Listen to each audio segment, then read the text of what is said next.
Ahanba maktada Salai Story Channel gi mahut sinjaduna Panthoi Mangang mayambu daramna oksabaga loinana ikokno na khurimjari. Ngasi su mayam gidamakta nungairaba phunga wari ama puduna lakjari. Wari asigi mamingna Sanagi Saji munnaba Ningthou amadi Huranba. Wari asibu ibirakbana Athouba Meetei. Hauzik mayam gi mafamda wari asi khudol tamjari mayam punna taminarasi. Thaina mamangai matam amada khul amada sanalupa yamna leiba chingdum amalei hainaba chingdum amalei rami. Khunjari singna hainabada chingdum adugi manungda yamna chawba ahoba surung amalei. Surung aduda changlaga sanana saba saji amagi mitam amalei haibasini. Chingdum adugi manungda khul kayagi mi kaya changkhre adubu thong amal lolaga leirami haina mi loina thongnarei. Thong adu kanagumba amatana hangba ngamde haina. Laibak adugi hai singlaba Huranba kaya magi mi kaya lona niknaduna surung aduda thajinei. Adubu thongdu hangdokpa ngamdana thoknarei. Haujikdi surung aduda kana amata changre kaunakre. Magi thokpa thaba ingkhang su nomduna leinakre. Surung aduda mitana khidre. Matam kharagi matung laibak adugi ningthauna khul adugi chingdum adugi wari khanglakpadagi chingdum aduda mi sangba thinglami. Adubu ningthauna surung aduda lamni thazilakadaba numit kharani watlingai sathina kok leiba Huranba maridi surung aduda changlaga Sanagi Saji du lauthoknaba thaurang yatpa loikrabani. Moi maridu nupa ani nupi ani ni. Moi maridu aronba ka amada wakana tanari. Sinthanuna ayekpa ngakti yawba lairik ama hangdoklaga. Yengo aina khudombi thilibasida masigi maongsima hangdokpa ngamlaba Sajigi sanado ekhoigi adum oire. Liklaina ado kamaina changdori banu sida ningthauna lanmi loina ngakhankrane. Salai kona ngaksanu kaino ekhoibu kanam thingam dorige lohenbana lanmi thamji meyam lanmi singdo hayeng thongani dai aduna ngasi ahingsi surungi thongdu yoksinsi. Moi mari do chingdum dogi surungi thong manakta leiri lohenbana thongse yam laina hangba yarani meyam ji asida yekliba angka simak toraka Chinthanuna aha karina hawbo nang nadam pakhalidino kaigino mi changlakadrana kirini ne kanam changloi ado mi changlapagi makhol tarabadi ingi toro hoi adoine aina yengisi. Salai kona adudi lairiga sida yekliba takliba maongsimak loliba nungse lengba leiba hawrage imya liklaina phajana soidanaba tawko. Lohena thong hangnaba mayek singdu paraga Salai kona che aduda yekliba takliba mami dumak nunggi thongdu pairaga leiba hawrakpaga mapanda lanmi khara changlakpagi khunguki makhol moi marina tai. Adubu thongdudi khara hangdokpa hawrurabani Salai kona. Khudang ama thingzinba yaba ahoba ama hangdokpa hawrabani moi marina thongdu. Sinthanuna he sidi ningthauki lanmi ni mayam.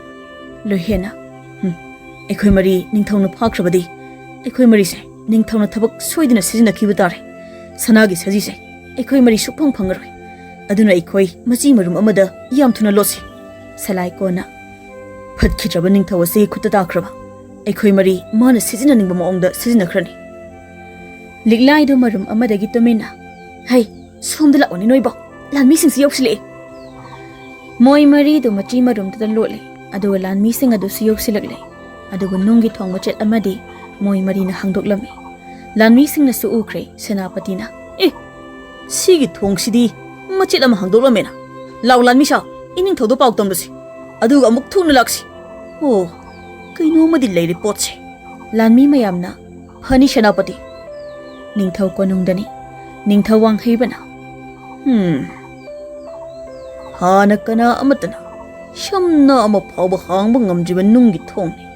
Oh, adudi leibaga sida thong adubu hangba ngamba Huranba amadi leire mafamduda changle. Senapatina Ningthou madugi thong hangnaba lairik amadi lei hina hai adu lairik du adu ngai thong adubu thinglambani paduna sibada magi kuda hapaga phumki hai kayam kuiraba wari no ne adugu senapati Ningthou chahi chahum chamri muk ki mamagi wari nida helambasuyai chahi lising oirambasuyai Chatret Chanipal, Loirambasuye. Somdana Lohenbana Moi Ahumda, Moigi Arunba Yumdada. Jahili Singamahena, Sanagi Sajida, Lai Oina Latnarami Hairi, Direxida. Adubu Kunja Singi Marakta, Pataba, Sanagi Magun Kangba Madi, Sana Haibasi, Yamna Mama Labor Atangba, Yuanbi have a port amani Kangba Mueke, Europadagi, Huranba Honarapagi. Sanagi Sajida was Sangli Banipaduna, Surungada, Mana Tonglon Kibani Hai, Direxida, Asumna Iri. Liklaina Adolo Henba, Lyric Mayak say Nankapana Paba Haibani. Aduga Hangdopangam Doriba Tong Hangbagima Pazana Kangli Basina, Salaikone. Napi Quenidi, Karimata Kanadabaga, Chapmane. Salaikona. No any natro, Purukli Lyrics Piani. No anything Naram Draba, Surungsi the lady was Sanagi Sajisa, Kangnam Dosanati. Sintanuna Ado Hose Equi, Kaido Siga, Maong Yang Muk Sangsira. Lohenbana, Moina Panangag Shelasu, Moina Kashu Hangdopangam Doba, Tongna Temea. Adubu Lanmida, Mapum the Lasin Crabra Hibado, Amuk Yang Badi Matotai. Moi Mari do Wari Saringa, Moi Marigi Yena Kada, Ningthou Lanmi Amakan the Chenki. Lanmi do Ningthou Manakta. In Ningthou, I do Kong Hamling, Shena Patina Konung the Hankibado, Yahodri. Adu Boina Mapan the Kong Hamling, Mi Oi Mari, Manung the Tolopani. Madudi. Thong Machil Mahlangbadu, Moi Marine the Sweden organic in Nayana. Ningthou do Yamna Harauna. Kanakanale Lanmi Asida, Ainangasi, Mana Mapigani. Shanagi could open the lake hello. Magi could shut Tarase. Aduga Moi Marido, Aigi inak the yam the tuna pod on a Purkadavani. Madogi Shuaina, Mana shoid in a pigani. Senapati do Lanmi to the Kalak Kambalami, Senapatina. Adudi, Ningthou Lanmi, Sibumayum the Kara, Potaza Vagimatam su, Pibiro. Yani Ningthou, Nana Esu, Moi Maribu Tibadu, Yauzagi. Senapati, Handak the Mahal Pusu Topualo, Noipuna Kanamino, Mana Pangmino. Namidang Senapati do Lanmi dogi Manakta Laga. Aina nang pubani. Aduna nang aina haiba loini yagadabani. Moi Marido, ingon the palo. Naturally, aina nang buhatkani. Kari was Senapati. Aina Kangbadu aina Ningthou the Pau Tamzabani. Senapati na Kangbadu, Senapati Ningthou the Pau Tamlibadungai. Madudai Queen Senapati the Kari su Hakibalate. Adu a hatkani haiba. Nang na pari Kanbadu Toro. Ayuktung and the Moi Marido, Pabasasi, say. Nangi Manani. Ningthou na on the Pirapa. Lanmi do Matomta. Aibu Hatganiki Hanba. Ningthou the Pau, Soidan Tonganena. Lanmi do, Ningthougi Manado Ubada, on Tone Harau Jeremy. Nongan Baga Senapati Galoina Lanmi do Yauna, Lanmi Mayanga Moi Marigi Arun Bayum to the Langlami.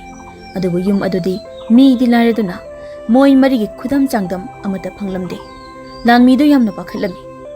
Singbani Senapati, Makoi Mari do Yumbas Telehobani, Narangdo. Galak Kamban Balanmi Amana. Wari Amayak the Semden Sazaga Ningthou upon Basiduna, Nang the Mana Hectaloba. Lanmi Amana Amo. I di Ningthou the Cherapiu Haizagani. Lanmi Mayamdo, Loinus Honorak Padagi, Lanmi do Matomta.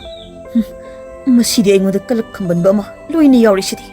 Adu the Ningthougi Manak the Hana Chilaka, Wari Pumba, Sinduk Luban Panishiti. Lanmi do Moi Mayamdo in Toklaga Chen get Obaga, Senapatina. Yeah, oi the Minum Basungang. I quite a tongue shillaga. I know the thing get those of the sorry. Madudi, I get tongues no. Senapatin Lanmido, Maral Pishilaga, Tang the Tilaga Hatuklami. Ningthou Konungdani, Ningthouna. Machin Tirambagi hot crabby hot credana Senapati. Adubu Tong Adubu Hangmanga me and Medilay Hibashi, Aina Kung. Adunai, me Adubu Tidawa Yadavani. Ningthou do Maharani Gimanakta Changlay. Maharani do Pamungda, Gumlaina Nadun Lerapa, Chahitara Hele. Ningthou do Maharani Gimanakta Pamlaga. Aina Surungadugi Wari, Pickling at the Taki. Aduga Makoin Hari was Sanagi Saji Adugi, Masamanunda, see the Hidak Mahido. Karigumba, see the Hidagadu, Aina Karigumba Tuglaba. Hey, she and I do me a Mahabadu, soidana oiragani adu thaklaga aikhoi ani se makha tana hingthaba yani hairabadi moi mari do thona amukta thiu Ningthou aidi malem taibang palasina kaidi phauba hingningli aigi nupini haijabagi wa khangni nangsi chahi chamapan hena hingraklam lagani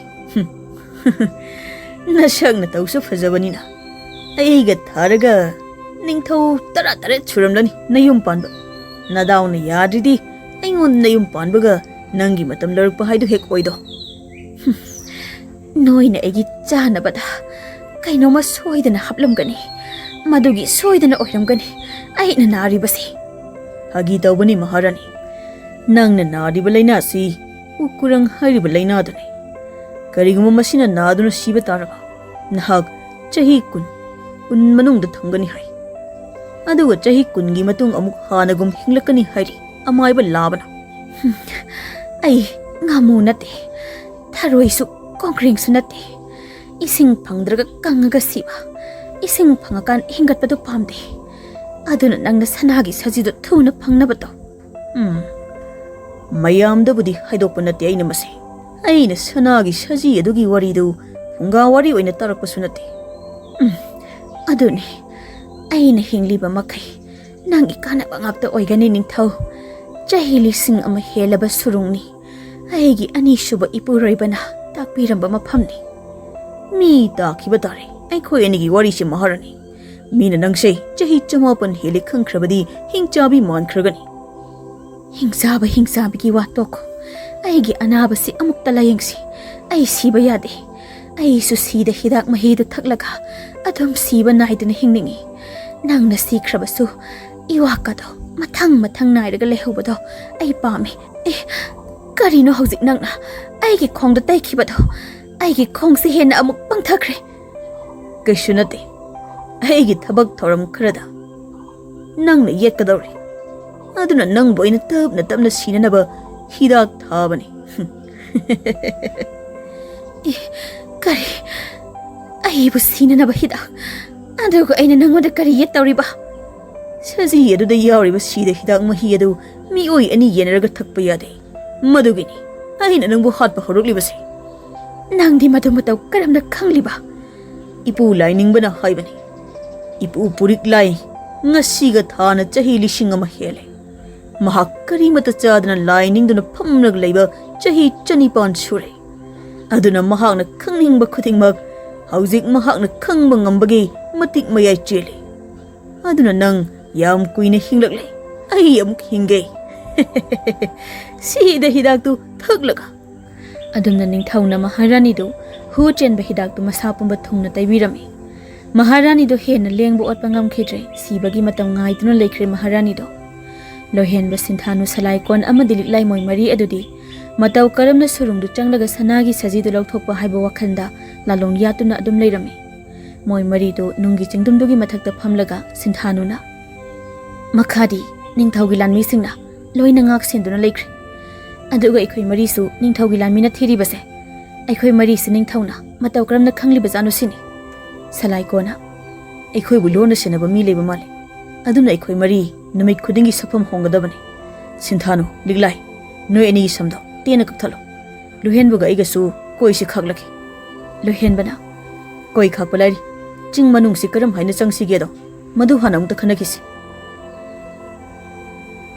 liglai do phamna mayamna ngangnaribadu tana makhuttu makhada sum khotpa sanabada laibak tu phana chauna khotok lamle salai kona adudi liglai kainu si liglai kaidawragi salai sintha henga lohen baga salai kon gadu liglai gi makhuna komjau ama khotlibadu ngakna yengli moi mari do thang masa amam pairaga chingdum dugi matonda nung marakta lebaki mi changba yaba surung macha ama thengnaribadu kana khotli lohen bana as sakti nanga isidi meya kanai ni ko meya thai ni pai puna phamla su tumina phamganu napi do su phoina phamu kai habdo adu liglai di ko moina tawleremdana hujik surung amaju phangeni made moi mari na mathaki surung makhundu thori thadaraga sum hutlaga kumtharak paduna ꯆꯤꯡ ꯃꯅꯨꯡꯗꯨꯗ ꯑꯣꯟꯊꯣꯛꯅ ꯆꯥꯎꯔꯕ ꯑꯍꯥꯡꯕ ꯃꯐꯝ ꯑꯃꯗ ꯇꯥꯔꯝꯃꯤ ꯑꯗꯨꯕꯨ ꯃꯐꯝꯗꯗꯤ ꯀꯔꯤꯃꯠꯇ ꯂꯩꯕ ꯊꯦꯡꯅꯗꯦ ꯃꯣꯏ ꯃꯔꯤꯅ ꯁꯂꯥꯏꯀꯣꯅ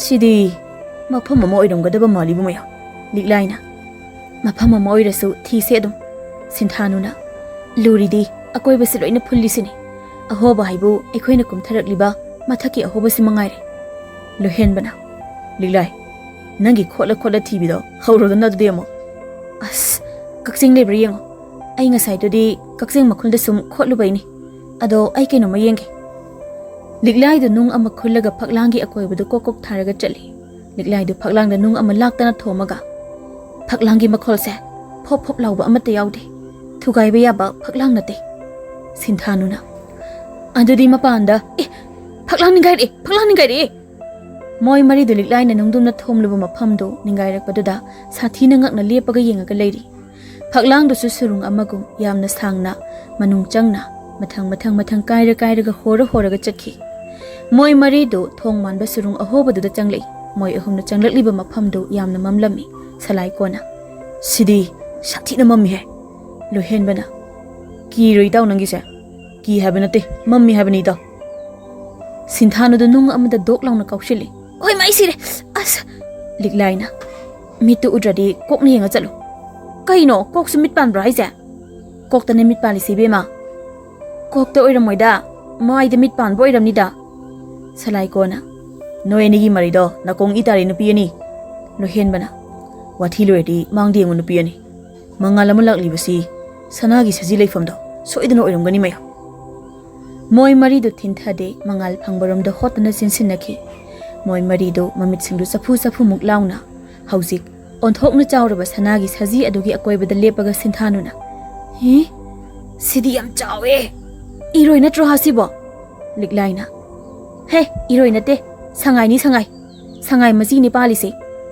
ꯊꯥꯏꯅꯩ ꯁꯥ ꯁꯟꯗꯤ ꯂꯣꯏꯅ ꯆꯥꯎꯋꯤ ꯍꯥꯏꯅꯕꯅꯤ ꯈꯝꯕ ꯍꯥꯏꯗꯣ ꯑꯩꯒꯨꯝꯕ ꯑꯅꯤꯃꯨꯛ ꯋꯥꯡꯉꯤ ꯍꯥꯏꯔꯤꯅꯤ ꯁꯂꯥꯏꯀꯣꯅ ꯋꯥꯊꯤ ꯑꯅꯤ ꯁꯖꯤꯁꯦ ꯀꯃꯥꯏꯅ ꯄꯨꯁꯤꯒꯦꯗꯣ ꯈꯟꯅꯁꯤ ꯑꯝꯇ ꯁꯅꯥꯒꯤ ꯃꯔꯝꯗꯗꯤ ꯅꯨꯄꯤꯅ ꯍꯦꯟꯅ ꯀꯣꯛꯊꯣꯛꯀꯅꯤ ꯄꯥꯝꯕꯩ ꯑꯃ ꯇꯧꯔꯒ ꯁꯅꯥꯕꯨ ꯑꯣꯏꯔꯗꯤ ꯄꯨꯗꯕ ꯌꯥꯗꯦ ꯍꯥꯏꯕ ꯋꯥꯈꯜ ꯈꯜꯂꯛꯀꯅꯤ ꯅꯨꯄꯤꯗꯗꯤ ꯁꯅꯥ ꯍꯥꯏꯕ ꯖꯥꯠꯁꯦ ꯑꯗꯨꯅ ꯋꯥꯈꯜꯗꯣ ꯈꯜꯂꯨ ꯁꯤꯟꯊꯥꯅꯨꯅ ꯍꯣꯏ ꯌꯥꯝ ꯆꯨꯝꯃꯦ ꯅꯨꯄꯥꯅ ꯌꯨꯗ ꯆꯣꯞꯄꯒꯨꯝ ꯅꯨꯄꯤꯁꯨ ꯁꯅꯥꯗꯤ ꯑꯗꯨꯝ ꯆꯣꯞꯇꯧꯔꯤ ꯍꯥꯏꯇꯥꯔꯦ ꯀꯔꯥꯏ ꯑꯩ ꯁꯖꯤꯁꯦ ꯊꯥꯡꯗꯣꯛꯀꯦ ꯍꯟꯇꯣꯛꯑꯣ ꯁꯤꯟꯊꯥꯅꯨꯅ ꯁꯅꯥꯒꯤ ꯁꯖꯤꯗꯨ ꯇꯥꯞ ꯂꯥꯎꯅ ꯄꯥꯏꯔꯒ ꯅꯣꯝꯒꯦ ꯇꯧꯕꯒ ꯅꯤꯄꯥ ꯑꯃꯒꯤ ꯑꯆꯧꯕ ꯑꯀꯤꯕ ꯈꯣꯟꯖꯦꯜ ꯑꯃ ꯃꯅꯨꯡꯗꯨꯗ ꯂꯥꯎꯔꯛꯏ ꯍꯩ ꯅꯈꯣꯏ ꯃꯔꯤ ꯍꯧꯖꯤꯛꯃꯛ ꯊꯨꯅ ꯊꯣꯛꯈ꯭ꯔꯣ ꯅꯠꯇ꯭ꯔꯕꯗꯤ ꯅꯈꯣꯏ ꯃꯔꯤꯅ ꯆꯪꯂꯛꯂꯤꯕ ꯊꯣꯡꯗꯣ ꯁꯣꯏꯗꯅ ꯑꯃꯨꯛ ꯃꯦꯟꯈ꯭ꯔꯒꯅꯤ ꯃꯣꯏ ꯃꯔꯤꯗꯨ ꯈꯥꯋꯥꯡ ꯂꯩꯗꯨꯅ ꯌꯦꯡꯂꯒ ꯍꯤ ꯀꯗꯥꯏꯗꯩ ꯃꯤ ꯈꯣꯟꯖꯦꯜ ꯃꯣꯏ ꯃꯔꯤꯅ ꯆꯪꯂꯛꯄ ꯁꯨꯔꯨꯡꯒꯤ ꯊꯣꯡꯗꯨ ꯅꯨꯡ ꯅꯤꯡꯈꯥꯏꯕ ꯍꯧꯔꯛꯏ ꯁꯨꯔꯨꯡꯗꯒꯤ ꯅꯤꯄꯥꯗꯨꯅ ꯑꯃꯨꯛ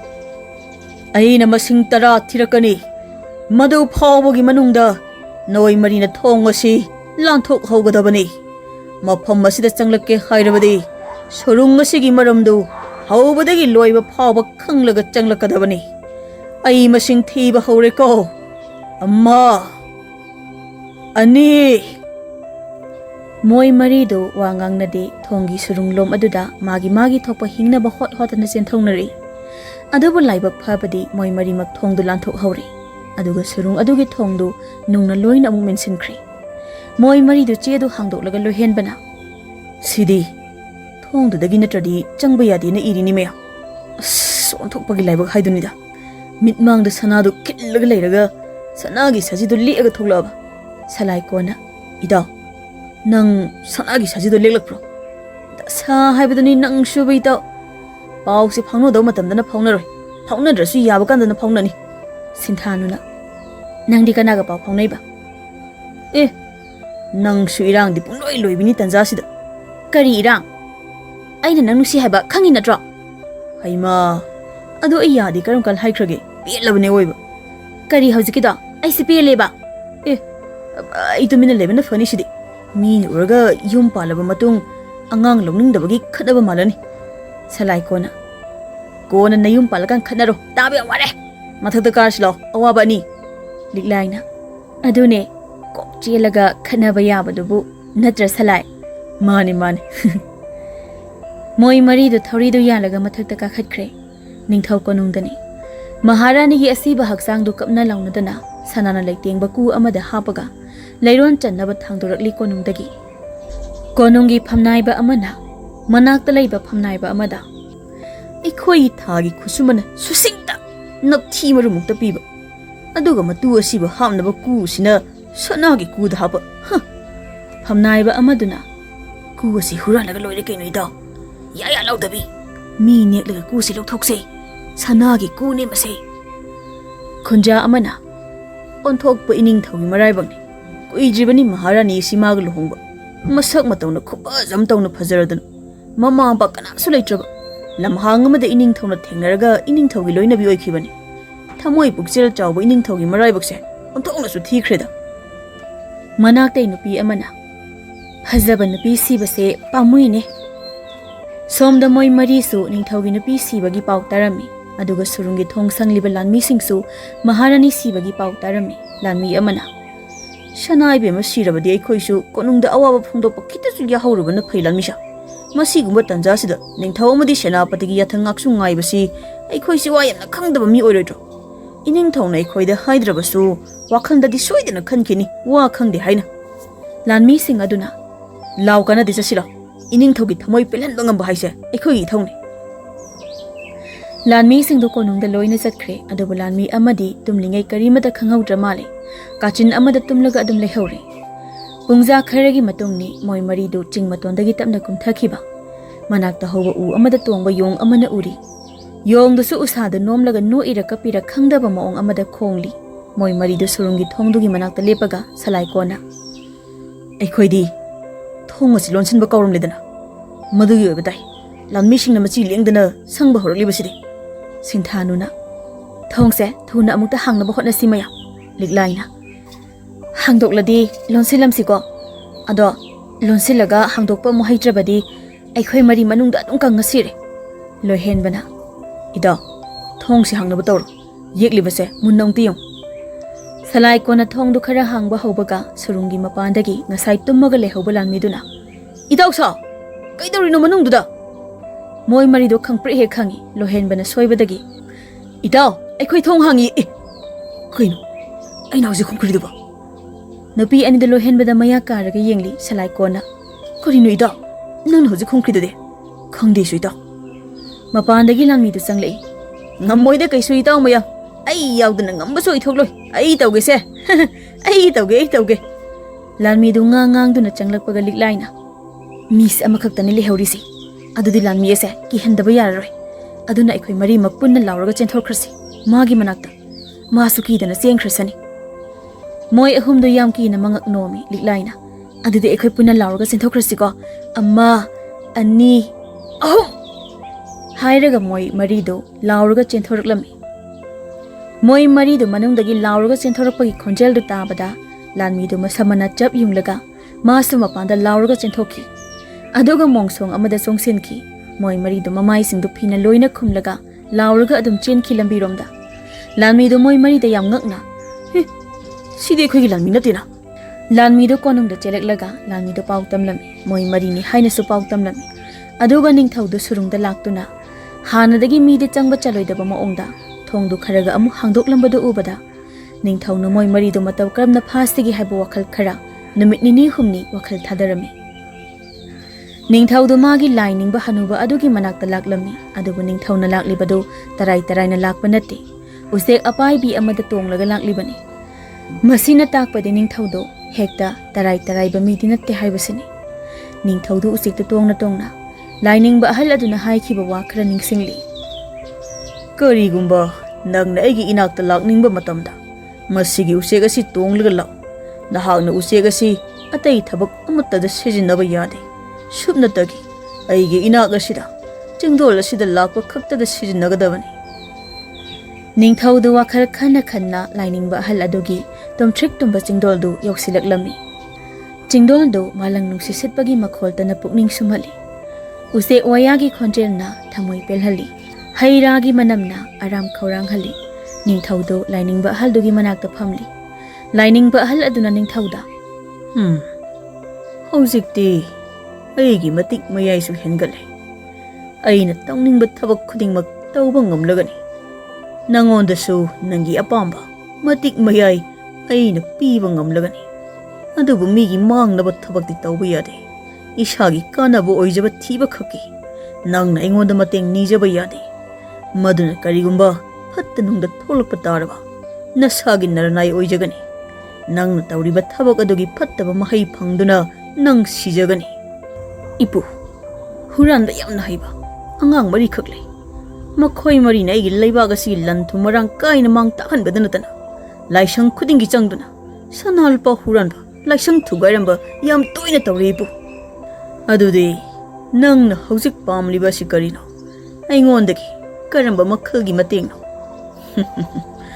ꯑꯔꯨꯕ ꯊꯕꯛ ꯅꯠꯇꯦ ꯃꯈꯣꯏ ꯑꯉꯥꯡ ꯃꯔꯤꯕꯨ ꯋꯥꯔꯛꯄ ꯏꯄꯨ ꯑꯩꯅ ꯍꯧꯖꯤꯛ ꯄꯥꯝꯂꯤꯕꯁꯤ ꯑꯩꯒꯤ ꯏꯈꯨꯠꯁꯤꯅ ꯑꯉꯥꯡ ꯃꯆꯥ ꯃꯔꯤꯗꯨ ꯈꯨꯠꯅ ꯄꯥꯏꯔꯒ ꯃꯈꯣꯏꯒꯤ ꯋꯥꯈꯜ ꯁꯦꯝꯗꯣꯛꯄ ꯄꯥꯝꯃꯤ ꯅꯪꯅ ꯄꯥꯝꯂꯤꯕꯁꯤ ꯃꯈꯣꯏ ꯃꯔꯤꯗꯨ ꯅꯈꯨꯠ ꯆꯥꯅ ꯋꯥꯔꯛꯄ ꯑꯗꯨꯕꯨ ꯅꯠꯇ꯭ꯔꯣ ꯍꯣꯏ ꯏꯄꯨ ꯑꯐꯕ ꯈꯣꯡꯊꯥꯡꯅꯤ ꯁꯦ ꯃꯁꯤꯒꯤ ꯂꯤꯛꯁꯤ ꯄꯥꯏꯔꯒ ꯑꯩꯅ ꯏꯔꯒ ꯄꯤꯔꯤꯕ ꯂꯥꯏꯅꯤꯡ ꯂꯥꯏꯁꯣꯟ ꯑꯁꯤ ꯁꯣꯜꯂꯒ ꯐꯝꯂꯒ ꯂꯤꯛ ꯃꯔꯨꯁꯦ ꯃꯁꯤꯡ ꯊꯤꯕ ꯑꯗꯨꯝ ꯁꯥꯟꯅꯒꯗꯕꯅꯤ ꯅꯪ ꯂꯥꯏꯅꯤꯡ ꯂꯣꯟꯁꯤ ꯁꯣꯜꯂꯒ ꯐꯝꯂꯤꯕ ꯃꯈꯩ ꯃꯣꯏ ꯃꯔꯤ ꯑꯗꯣ ꯅꯪꯅ ꯇꯧ ꯍꯥꯏꯕ ꯂꯣꯏꯅ ꯇꯧꯕ ꯉꯝꯒꯅꯤ ꯇꯧꯕꯇꯕꯨ ꯃꯤ ꯑꯗꯨꯒꯤ ꯃꯁꯛꯀ ꯃꯃꯤꯡꯒꯗꯤ ꯃꯊꯧ ꯇꯥꯒꯅꯤ ꯑꯗꯨ ꯑꯩꯗꯤ ꯑꯉꯥꯡ ꯃꯔꯤꯗꯨ ꯃꯁꯛꯇꯤ ꯈꯪꯗꯦ ꯏꯄꯨ ꯑꯩ ꯋꯥ ꯍꯥꯏꯒꯦ ꯃꯨꯟꯅ ꯇꯥꯎ ꯅꯪꯅ ꯍꯧꯖꯤꯛ ꯈꯜꯂꯤꯕ ꯇꯧꯅꯤꯡꯂꯤꯕ ꯊꯕꯛꯇꯨꯗ ꯆꯠꯄ ꯑꯗꯨꯒꯨꯝꯕ ꯂꯥꯏꯅꯤꯡ ꯂꯣꯟꯅꯤ ꯍꯥꯏꯕꯗꯤ ꯅꯪꯅ ꯈꯜꯂꯤꯕ ꯋꯥꯈꯜ ꯀꯌꯥꯗꯨꯗꯒꯤ ꯈ꯭ꯋꯥꯏꯒꯤ ꯃꯔꯨꯑꯣꯏꯅ ꯈꯟꯕ ꯅꯪꯒꯤ ꯋꯥꯈꯜꯗꯣ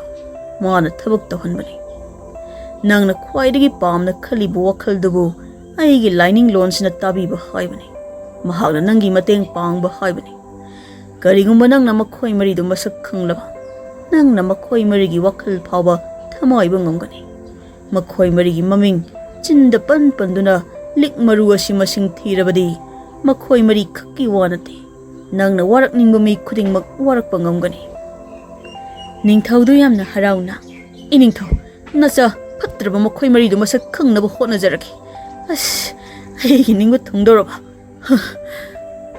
ꯅꯤꯡꯊꯧꯗꯨ ꯌꯥꯝꯅ ꯍꯔꯥꯎꯅ ꯎꯆꯦꯛꯇꯨ ꯇꯣꯡꯂꯒ ꯀꯣꯅꯨꯡꯗ ꯑꯃꯨꯛ ꯍꯜꯂꯛꯂꯝꯃꯤ ꯅꯤꯡꯊꯧꯅ ꯀꯣꯅꯨꯡ ꯌꯧꯔꯛꯄꯗ ꯂꯤꯛꯂꯥꯏ ꯁꯂꯥꯏꯀꯣꯜ ꯂꯣꯏꯍꯦꯟꯕ ꯑꯃꯗꯤ ꯁꯤꯟꯊꯥꯅꯨꯒꯤ ꯃꯁꯛ ꯈꯪꯂꯝꯃꯤ ꯃꯈꯣꯏ ꯃꯔꯤ ꯊꯦꯡꯅꯕ ꯂꯥꯟꯃꯤꯗꯨꯅ ꯅꯤꯡꯊꯧꯗ ꯏꯅꯤꯡꯊꯧ ꯑꯩꯅ ꯁꯨꯔꯨꯡ ꯑꯗꯨꯗ ꯅꯨꯃꯤꯠ ꯈꯨꯗꯤꯡꯒꯤ ꯂꯨꯝꯂꯒ ꯌꯦꯡꯕꯗ ꯃꯈꯣꯏ ꯃꯔꯤꯒꯤ ꯃꯁꯛ ꯐꯖꯅ ꯂꯥꯛꯁꯤꯟꯕ ꯉꯝꯗꯨꯅ ꯌꯦꯛꯊꯣꯛꯆꯕꯅꯤ ꯁꯦꯅꯥꯄꯇꯤꯅ ꯏꯅꯤꯡꯊꯧ ꯃꯁꯤ ꯃꯕꯨꯛ ꯌꯥꯝꯅ ꯐꯠꯇꯕ ꯂꯥꯟꯃꯤꯅꯤ ꯃꯍꯥꯛꯅ ꯑꯩꯉꯣꯟꯗ ꯍꯥꯏꯔꯝꯂꯕꯗꯤ ꯉꯍꯥꯟꯅ ꯐꯔꯝꯕꯁꯨ ꯌꯥꯏ ꯀꯔꯤꯅꯣꯗ ꯁꯦꯅꯥꯄꯇꯤ ꯏꯅꯤꯡꯊꯧꯒꯤ ꯃꯅꯥꯕꯨ ꯅꯣꯏ ꯈꯔ ꯈꯪꯅ ꯑꯗꯨꯝ ꯐꯪꯂꯒ ꯂꯩꯕ ꯌꯥꯕ꯭ꯔꯥ ꯑꯩꯁꯨ ꯏꯔꯅꯥꯏ ꯂꯟ ꯊꯨꯝ ꯈꯔ ꯇꯥꯟꯕ ꯌꯥꯏ ꯀꯩꯅꯣ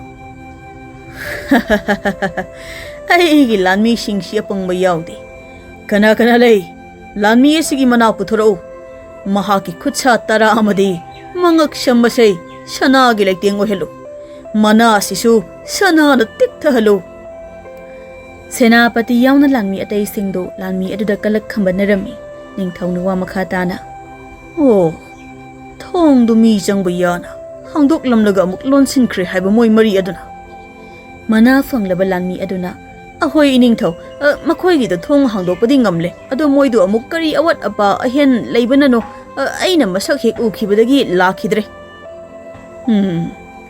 ꯂꯥꯛꯇ꯭ꯔꯁꯨ ꯀꯔꯤꯃꯇ ꯀꯥꯏꯗ꯭ꯔꯦ ꯍꯧꯖꯤꯛꯇꯤ ꯀꯗꯥꯏ ꯃꯣꯏ ꯃꯔꯤꯒꯤ ꯑꯌꯦꯛꯄ ꯁꯛꯇꯝꯗꯣ ꯑꯩꯉꯣꯟꯗ ꯄꯤꯌꯨ ꯑꯩ ꯋꯥꯈꯜ ꯊꯥꯗꯒꯦ ꯐꯅꯤ ꯏꯅꯤꯡꯊꯧꯕꯨ ꯁꯣꯝꯗ ꯂꯩꯖꯔꯦ ꯑꯌꯦꯛꯄ ꯃꯁꯛꯁꯤꯡꯗꯨ ꯏꯅꯤꯡꯊꯧ ꯅꯤꯡꯊꯧꯗꯨ ꯃꯣꯏ ꯃꯔꯤꯒꯤ ꯑꯌꯦꯛꯄ ꯃꯁꯛꯇꯨꯗ ꯃꯨꯟꯅ ꯌꯦꯡꯂꯒ ꯅꯨꯄꯤ ꯑꯅꯤ ꯅꯨꯄꯥ ꯑꯅꯤ ꯅꯤꯡꯊꯧ ꯀꯣꯅꯨꯡꯗ ꯐꯝꯅꯥꯏꯕ ꯑꯣꯏꯕ ꯑꯍꯜ ꯑꯃ ꯃꯣꯏ ꯃꯔꯤꯒ ꯆꯔꯨꯠ ꯐꯨꯗꯤꯠ ꯑꯃꯗ ꯐꯝꯂꯤ ꯃꯩ ꯃꯆꯥ ꯑꯃꯁꯨ ꯊꯥꯔꯤ ꯑꯗꯨꯒ ꯌꯦꯜꯂ ꯉꯥꯅꯨꯔ ꯈꯪꯗꯕ ꯑꯃꯁꯨ ꯀꯟꯅ ꯂꯧꯔꯤ ꯐꯝꯅꯥꯏꯕ ꯑꯍꯜ ꯇꯝꯐꯥꯖꯥꯎꯗꯨ ꯊꯥꯎꯔꯦꯛ ꯀꯥꯅ ꯌꯥꯏꯔꯤꯕ ꯉꯥꯅꯨꯗꯨꯗ ꯌꯦꯡꯅ ꯃꯇꯤꯟꯗꯨ ꯀꯨꯠ ꯂꯥꯎꯅ ꯌꯣꯠꯂꯒ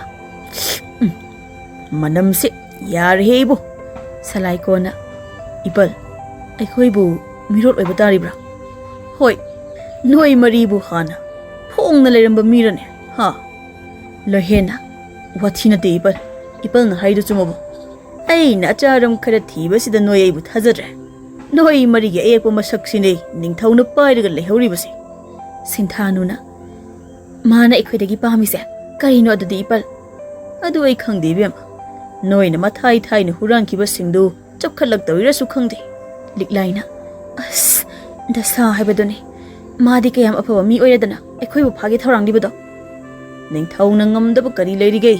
Fare fare. Aigi pao purakpagi awaman piro. Ai chalagi. Tamphazaw do sana matu macha ama puraga chatkre moi mari do makok sanarami. Moi mari do makok do paira ga phamli kari tawsige khanari magi thokpa. Makoi marang masamana khaklaga losira natraga angawba saraga losira phau khanarami. Adubu madu kaisu oido banati hainasu mafam adubu aremba tarami. Matam khara hokre lanmi singsu surunga ko chalhan Ningthou na. No momoy mari do punna lamhang amagi sang manung da tumnam badai salai kondo mami salaw na pangthurak laga. Karino khongsi chingbadang torisina. Lohenba tabro sintha liklai. Karino ne khongsi matomda thangba horogli basibo. Lohenba as ai kenum tori noibo. Khongsi matomda thangini noibo. As tadi moi singse aina ko basi amada tadi. Salai kondo lambi da makhong du kana phari. Karino igi khongsina. Hai khong nang bu thangba amuk tali pune nang bo. Khong ai siam thang e ni torise. As sidi yet oi pang thang da thang le dana sidi. Ningthou ko nung dani.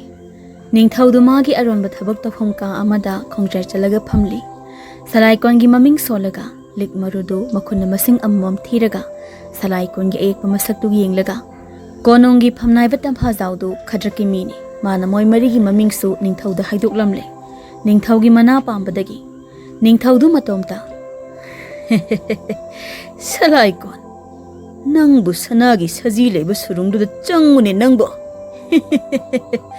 chalo surung lom da chalo hausik aina pambadu nang na haujikti loina tawdorabani somda lambida karino igi khongsina Sanagi Saji leba surunglomda sum chalibasibo karino ngasi ena tawriba matawsibo aibu heloiga ongna khrabazala ai khongsi thangalaga longna hipaga lege kari tawrabazano nipa masase Changing ama mai pakli chat pelip krene hayeng di moi mari makpunna surung du da hek da thajlaga Sanagi Saji du lokthok halaki aduga Sanagi Saji manung da yawriba si da hidak mahi du thaklaki ai na si da hidak tu mi ani yenaraga thakpa yadi kaina hajin badu maharani da somdana lohena salai kondo kolaga mayumda purakli maningdana nupi ani inarakli salai kona itaw nang bo ai bu thajawne khongsi matomda thangbane habani noibo aduga surunglomsda matomda pubane habani noibo aibo o yare itaw aikhoi se Huranba ngakta kawramale Huranba mana kanada kari achumba ngangdorino nangna thong hangba heirabani na natomda oininglakpa oiramni sanado karino da itaw ai di noida kaudi kawbani ko aduga itomda thangba ngamdabo sanasu natabado liklai du salai kon gi misang haiphet changlap mina nate hardi kaisu oiramaroi da noisu aikhoi masel phawba hek thajana de sinthanuna is mai nupa gi misang changliba kaido oiramale salai kona ha kariba sinthano nangna hojik haibado ha aise liklai gi nupa ne ba noi wari sai harau gi tawi na trai taw lohenba asu wawa hing ai gi punsi da thengna khichi asu yamna na kongsi wanba liklaina adu kaidorage nanga sinthanu ga su lona koini du dia adu redi manaraba natro dum noi khoi lohenba ga sinthanu ga do haifet yengnaraga lohenbana ya kumna bu thabak ni masidi tamina chatpana fani moi mari da lamhangi yumlom do tamin lai aduba salai kon galik lai ga di yengna duna ikai nari masa gi khujin ka du yana chiknaraka laptak chenari moi ani do nong manini hawkre aduba moi mari gi marak ta hojik phawbugi oinadi salai kon dawna thasi thano hawba manba ma ong thoidok pa yaude maramdi somda Ningthou du wathok ama mayok nari konung dani Ningthou du lamhang ama da phamlaga Senapati lanmi khara hana thaw chingnaba kari ugi yenghalo Ningthou aina hana su sachawre kari mata lehaude Ningthou du matomta ꯁꯨꯔꯨꯡ ꯑꯗꯨꯗ ꯁꯤꯗ ꯍꯤꯗꯥꯛ ꯃꯍꯤ ꯂꯩꯔꯦ ꯍꯥꯏꯕ ꯈꯪꯕ ꯑꯇꯣꯞꯄ ꯂꯩꯕꯥꯛꯀꯤ ꯃꯤ ꯌꯥꯎꯔꯕ ꯖꯥꯠꯂꯥ? ꯃꯗꯨ ꯂꯧꯅꯕꯒꯤꯗꯃꯛ ꯂꯥꯟꯒ ꯑꯃꯨꯛ ꯇꯥꯔꯛꯇꯣꯏ ꯖꯥꯠꯂꯥ? ꯁꯦꯅꯥꯄꯇꯤ, ꯑꯩꯒꯤ ꯂꯩꯕꯥꯛ ꯑꯁꯤꯒꯤ ꯉꯝꯈꯩ ꯈꯥꯗꯕ ꯃꯐꯝ ꯑꯁꯤ ꯃꯥꯡꯗꯧꯔꯤꯕ ꯆꯤꯡ ꯑꯁꯤ ꯈꯛꯇꯅꯤꯗꯣ. ꯑꯗꯨꯅ ꯅꯨꯃꯤꯗꯥꯡꯁꯨ ꯃꯐꯝ ꯑꯁꯤ ꯁꯪꯒꯗꯕꯅꯤ. ꯆꯤꯡ ꯑꯁꯤꯒꯤ ꯍꯦꯛ ꯋꯥꯡꯃꯗ ꯌꯦꯡꯕꯒꯤ ꯂꯣꯏꯕ ꯅꯥꯏꯗꯕ ꯑꯆꯧꯕ ꯇꯨꯔꯦꯜ ꯑꯃ ꯂꯩ. ꯃꯗꯨ ꯆꯦꯛꯁꯤꯟꯁꯤ. ꯐꯅꯤ ꯅꯤꯡꯊꯧ, ꯃꯗꯨ ꯊꯧꯔꯥꯡꯖꯒꯦ ꯅꯅꯥꯏꯅ. ꯅꯨꯃꯤꯗꯥꯡꯗꯨ ꯅꯤꯡꯊꯧ ꯌꯥꯎꯅ ꯂꯥꯟꯃꯤ ꯀꯌꯥ ꯃꯐꯝꯗ ꯁꯪꯂꯝꯃꯤ. ꯃꯐꯝꯗꯨꯗ ꯆꯥꯛ ꯏꯁꯤꯡ ꯀꯣꯔꯐꯨ ꯀꯌꯥ ꯊꯥꯡꯗꯨꯅ, ꯃꯩꯖꯥꯎ ꯀꯌꯥ ꯊꯥꯗꯨꯅ, ꯑꯍꯥꯎ ꯑꯍꯥꯎꯕ ꯏꯟꯁꯥꯡ ꯃꯊꯦꯜ, ꯁꯥ ꯉꯥꯒꯤ ꯃꯊꯦꯜ, ꯈꯥꯡ ꯀꯌꯥ ꯀꯌꯥ ꯊꯣꯡꯗꯨꯅ ꯅꯤꯡꯊꯧꯗꯨ ꯑꯇꯣꯞꯄ ꯋꯥꯈꯜ ꯑꯃꯗ ꯅꯨꯡꯉꯥꯏꯊꯣꯛꯂꯝꯃꯤ. ꯑꯗꯨꯕꯨ ꯆꯤꯡ ꯑꯗꯨꯒꯤ ꯋꯥꯡꯃꯗ ꯂꯩꯔꯤꯕ ꯑꯆꯧꯕ ꯇꯨꯔꯦꯜ ꯑꯗꯨꯗꯅ ꯃꯤ ꯆꯥꯃ ꯆꯥꯃ ꯆꯟꯕ ꯍꯤ 50ꯃꯨꯛ ꯍꯣꯟꯖꯤꯜꯂꯛꯂꯤ. ꯍꯤ ꯃꯌꯥꯝ ꯃꯔꯛꯇꯨꯗꯒꯤ ꯈ꯭ꯋꯥꯏꯗꯒꯤ ꯆꯥꯎꯕ ꯍꯤ ꯑꯃꯒꯤ ꯃꯇꯣꯟꯗ ꯇꯣꯡꯕ, ꯃꯁꯥ ꯃꯎ ꯐꯕ, ꯋꯥꯡ ꯆꯥꯎꯕ, ꯁꯤꯡꯖꯪ ꯑꯄꯥꯛꯄ ꯄꯥꯏꯕ ꯁꯥ ꯀꯧꯕ ꯅꯤꯄꯥ ꯑꯃꯅ ꯁꯤꯗ ꯍꯤꯗꯥꯛꯇꯨ ꯊꯛꯂꯕꯗꯤ ꯑꯩꯗꯤ ꯁꯤꯕ ꯁꯨꯡꯅꯥꯏ ꯅꯥꯏꯔꯔꯣꯏ. ꯃꯅꯤꯡꯗꯒꯤ ꯃꯤꯗꯤ ꯑꯣꯏꯔꯒ ꯁꯥ ꯃꯥꯟꯕ ꯅꯤꯄꯥ ꯑꯃꯅ ꯏꯅꯤꯡꯊꯧꯅ ꯁꯤꯗ ꯍꯤꯗꯥꯛꯇꯨ ꯊꯛꯂꯕꯗꯤ ꯃꯥꯂꯦꯝ ꯇꯥꯏꯕꯪꯄꯥꯜ ꯈꯛꯇ ꯅꯠꯇꯅ ꯅꯨꯃꯤꯠ ꯊꯥ ꯊꯋꯥꯟ ꯃꯤꯆꯥꯛ ꯈꯨꯗꯤꯡꯃꯛꯁꯨ ꯏꯅꯤꯡꯊꯧꯒꯤ ꯂꯣꯏꯅ ꯑꯣꯏꯕ ꯉꯝꯂꯅꯤ. ꯅꯨꯃꯤꯠꯇꯤ ꯑꯩꯒꯤ ꯑꯣꯏꯕ ꯉꯝꯂꯣꯏꯗ. ꯃꯥꯗꯤ ꯌꯥꯝꯅ ꯁꯥꯕꯅꯤ. ꯅꯨꯃꯤꯠꯃꯛ ꯅꯠꯇ꯭ꯔꯕꯁꯨ ꯊꯥꯁꯤꯗꯤ ꯏꯅꯤꯡꯊꯧꯒꯤꯅꯤꯗ. ꯊꯥꯁꯤꯗꯤ ꯂꯥꯞꯃꯟꯗ꯭ꯔꯣ? ꯆꯠꯄ ꯌꯧꯕ ꯉꯝꯂꯣꯏꯗꯕ ꯃꯐꯝꯗꯨꯗꯤ ꯑꯩꯒꯤꯁꯨ ꯑꯣꯏꯕ ꯉꯝꯂꯣꯏ. ꯑꯍꯣꯏ ꯑꯏꯅꯤꯡꯊꯧ, ꯆꯨꯝꯃꯤ. ꯑꯗꯣ ꯊꯋꯥꯟ ꯃꯤꯆꯥꯛꯁꯤꯗꯤ ꯏꯅꯤꯡꯊꯧꯒꯤꯅꯤ. ꯊꯋꯥꯟ ꯃꯤꯆꯥꯛ ꯍꯥꯏꯕꯁꯤꯗꯤ ꯑꯁꯤꯕ ꯃꯤꯑꯣꯏꯁꯤꯡꯒꯤ ꯊꯋꯥꯏ ꯉꯥꯛꯇꯅꯤ ꯍꯥꯏꯅꯕ ꯂꯩ. ꯑꯗꯨꯅ ꯑꯩꯗꯤ ꯑꯁꯤꯕ ꯄꯣꯠꯇꯤ ꯄꯥꯝꯗꯦ. ꯁꯥ ꯃꯥꯟꯕ ꯅꯤꯡꯊꯧꯗꯨ ꯅꯣꯛ ꯅꯣꯛꯇꯨꯅ ꯆꯤꯡꯈꯣꯡ ꯌꯧꯁꯤꯜꯂꯛꯏ. ꯑꯗꯨꯕꯨ ꯑꯉꯛꯄꯗꯤ ꯅꯤꯡꯊꯧ ꯋꯥꯡꯍꯩꯕꯅ ꯁꯥ ꯃꯥꯟꯕ ꯅꯤꯡꯊꯧꯗꯨ ꯃꯁꯛ ꯈꯪꯂꯝꯕ ꯑꯁꯤꯅꯤ. ꯂꯥꯛꯂꯤꯕꯁꯤ ꯃꯍꯥꯛꯅꯤ ꯍꯥꯏꯕ ꯅꯤꯡꯊꯧ ꯋꯥꯡꯍꯩꯕꯅ ꯆꯤꯡꯅꯔꯝꯕ ꯑꯁꯤꯅꯤ. ꯂꯥꯏꯕꯛ ꯊꯤꯕꯅꯤ, ꯍꯧꯖꯤꯛ ꯁꯥ ꯃꯥꯟꯕ ꯅꯤꯡꯊꯧꯗꯨ ꯅꯤꯡꯊꯧ ꯋꯥꯡꯍꯩꯕꯒꯤ ꯈꯨꯠꯇ ꯑꯋꯥꯐꯝꯗ ꯇꯥꯒꯗꯧꯔꯦ. ꯅꯤꯡꯊꯧ ꯋꯥꯡꯍꯩꯕꯒꯤ ꯂꯥꯟꯃꯤ ꯃꯌꯥꯝ ꯆꯥꯛ ꯏꯟꯁꯥꯡ ꯊꯣꯡ ꯊꯥꯛꯇꯨꯅ ꯂꯥꯡꯂꯤꯕ ꯃꯌꯥꯝ ꯃꯔꯛꯇꯨꯗ ꯅꯤꯡꯊꯧ ꯋꯥꯡꯍꯩꯕꯗꯨ ꯀꯅꯥ ꯑꯃꯠꯇ ꯂꯩꯇꯕ ꯁꯪ ꯑꯃꯒꯤ ꯃꯅꯨꯡꯗ ꯃꯥꯒꯤ ꯂꯥꯏꯅꯤꯡꯂꯣꯟꯗꯨ ꯁꯣꯟꯗꯨꯅ ꯁꯥ ꯃꯥꯟꯕ ꯅꯤꯡꯊꯧꯒꯤ ꯑꯌꯦꯛꯄ ꯃꯃꯤ ꯑꯃ ꯅꯤꯡꯊꯧꯅ ꯄꯥꯏꯔꯒ ꯂꯤꯛ ꯃꯔꯨꯗ ꯃꯈꯨꯠꯅ ꯆꯠꯇꯨꯅ ꯉꯁꯤꯗꯤ ꯅꯪꯉꯣꯟꯗꯁꯨ ꯑꯩꯒꯤ ꯃꯇꯤꯛ ꯃꯌꯥꯏꯁꯤ ꯆꯥꯡ ꯌꯦꯡꯕ ꯇꯥꯔꯦꯗꯅ. ꯂꯥꯏꯕꯛ ꯊꯤꯔꯕꯗꯤ ꯅꯪꯒꯤ ꯅꯨꯃꯤꯠ ꯍꯥꯏꯕꯗꯨꯁꯨ ꯉꯁꯤꯁꯤ ꯑꯣꯏꯒꯗꯕ ꯃꯥꯜꯂꯤ. ꯅꯤꯡꯊꯧ ꯋꯥꯡꯍꯩꯕꯗꯨ ꯏꯄꯨ ꯂꯥꯏꯅꯤꯡꯕꯅ ꯄꯤꯔꯛꯄ ꯃꯇꯤꯛ ꯃꯌꯥꯏꯗꯨ ꯁꯤꯖꯤꯟꯅꯕ ꯍꯧꯔꯝꯃꯤ. ꯑꯗꯨꯕꯨ ꯅꯤꯡꯊꯧ ꯋꯥꯡꯍꯩꯕꯒꯤ ꯃꯇꯤꯛ ꯃꯌꯥꯏꯗꯨ ꯁꯥ ꯃꯥꯟꯕ ꯅꯤꯡꯊꯧꯗꯨꯗ ꯄꯥꯜꯂꯝꯃꯤ. ꯁꯣꯝꯗ ꯍꯤꯖꯥꯎ ꯃꯊꯛꯇꯅꯤ. ꯁꯥ ꯃꯥꯟꯕ ꯅꯤꯡꯊꯧꯅ ꯄꯥꯏꯔꯤꯕ ꯁꯤꯡꯖꯪ ꯃꯄꯥꯛꯇꯨ ꯃꯇꯣꯝꯇ ꯊꯥꯡꯒꯠꯂꯛꯏ. ꯑꯗꯨꯒ ꯃꯥꯒꯤ ꯂꯥꯟꯃꯤꯁꯤꯡꯗꯨꯗꯤ ꯁꯥ ꯃꯥꯟꯕ ꯂꯥꯟꯃꯤꯗꯨꯅ ꯇꯧꯔꯛꯂꯤꯕꯗꯨ ꯍꯔꯥꯎꯔꯝꯃꯤ. ꯑꯩꯈꯣꯏꯒꯤ ꯅꯤꯡꯊꯧ ꯈꯨꯠꯂꯥꯏ ꯊꯥꯡꯒꯠꯈ꯭ꯔꯦ. ꯑꯩꯈꯣꯏꯁꯨ ꯊꯥꯡꯒꯠꯂꯁꯤ. ꯁꯥ ꯃꯥꯟꯕ ꯅꯤꯡꯊꯧꯗꯨ ꯃꯥꯒꯤ ꯁꯤꯡꯖꯪ ꯃꯄꯥꯛꯇꯨꯗ ꯀꯤꯅ ꯌꯦꯡꯂꯒ ꯀꯔꯤꯅꯣ ꯑꯩꯒꯤ ꯁꯤꯡꯖꯪꯁꯤ ꯃꯇꯣꯝꯇ ꯊꯥꯡꯒꯠꯂꯛꯂꯤꯕꯁꯦ? ꯀꯔꯤꯅꯣ ꯑꯩꯒꯤ ꯈꯣꯡ ꯈꯨꯠꯁꯤ ꯑꯩꯒꯤ ꯂꯥꯟꯃꯤꯔꯣꯝꯗ ꯑꯁꯨꯝ ꯆꯪꯈ꯭ꯔꯤꯕꯁꯦ? ꯑꯩꯒꯤ ꯁꯤꯡꯖꯪꯁꯤ ꯂꯥꯟꯃꯤꯁꯤꯡ ꯑꯁꯤꯗ ꯌꯥꯟꯈꯤꯒꯗꯧꯔꯦ. ꯂꯥꯟꯃꯤꯗ ꯌꯥꯟꯈꯤꯒꯗꯧꯔꯦ. ꯂꯥꯟꯃꯤ ꯃꯌꯥꯝꯗꯨ ꯂꯥꯎ ꯂꯥꯎꯗꯨꯅ ꯍꯟꯗꯣꯛꯅꯩ. ꯍꯥꯏ ꯏꯅꯤꯡꯊꯧ ꯀꯔꯤꯅꯣ ꯏꯅꯤꯡꯊꯧꯅ ꯑꯩꯈꯣꯏ ꯇꯝꯅ ꯁꯤꯡꯖꯪꯗꯨ ꯊꯥꯡꯒꯠꯂꯒ ꯆꯪꯂꯛꯂꯤꯕꯁꯦ? ꯑꯩꯁꯨ ꯈꯪꯗꯦ. ꯑꯗꯣ ꯑꯩꯒꯤ ꯈꯨꯠ ꯑꯁꯤ ꯀꯅꯥꯅꯣꯃꯅ ꯐꯥꯔꯨ ꯁꯥ ꯃꯥꯟꯕ ꯅꯤꯡꯊꯧꯅ ꯃꯥꯒꯤ ꯂꯥꯟꯃꯤ ꯑꯃꯗ ꯁꯤꯡꯖꯪꯅ ꯖꯣꯞ ꯂꯥꯎꯅ ꯌꯥꯟꯈꯤ. ꯂꯥꯟꯃꯤꯗꯨ ꯀꯟꯅ ꯂꯥꯎꯏ. ꯁꯥ ꯃꯥꯟꯕ ꯅꯤꯡꯊꯧꯅ ꯂꯥꯟꯃꯤꯁꯤꯡꯗꯨ ꯃꯊꯪ ꯃꯊꯪ ꯌꯥꯟꯕ ꯍꯥꯠꯄ ꯍꯧꯔꯛꯏ. ꯂꯥꯟꯃꯤꯁꯤꯡꯗꯨ ꯍꯤ ꯃꯊꯛꯇꯨꯗ ꯂꯥꯎ ꯂꯥꯎꯗꯨꯅ ꯀꯣꯏꯆꯦꯟ ꯆꯦꯟꯅꯩ. ꯂꯥꯟꯃꯤ ꯃꯌꯥꯝ ꯑꯃ ꯃꯈꯣꯡ ꯃꯈꯨꯠ ꯃꯉꯛ ꯀꯦꯟꯗꯅ ꯍꯤ ꯃꯅꯨꯡꯗ ꯇꯥꯔꯤ. ꯀꯌꯥ ꯑꯃꯅ ꯏꯁꯤꯡꯗ ꯆꯣꯡꯊꯟꯅꯔꯤ. ꯑꯗꯨꯒ ꯑꯇꯣꯞꯄ ꯍꯤꯁꯤꯡꯗꯨꯗꯤ ꯁꯥ ꯃꯥꯟꯕ ꯅꯤꯡꯊꯧꯗꯨꯅ ꯇꯧꯔꯤꯕꯗꯨ ꯎꯕꯗ ꯍꯤꯁꯤꯡꯗꯨ ꯃꯃꯥꯏ ꯂꯩꯗꯅ ꯆꯦꯟꯅꯈ꯭ꯔꯦ. ꯁꯣꯝꯗ ꯅꯤꯡꯊꯧ ꯋꯥꯡꯍꯩꯕꯗꯨ ꯐꯝꯅ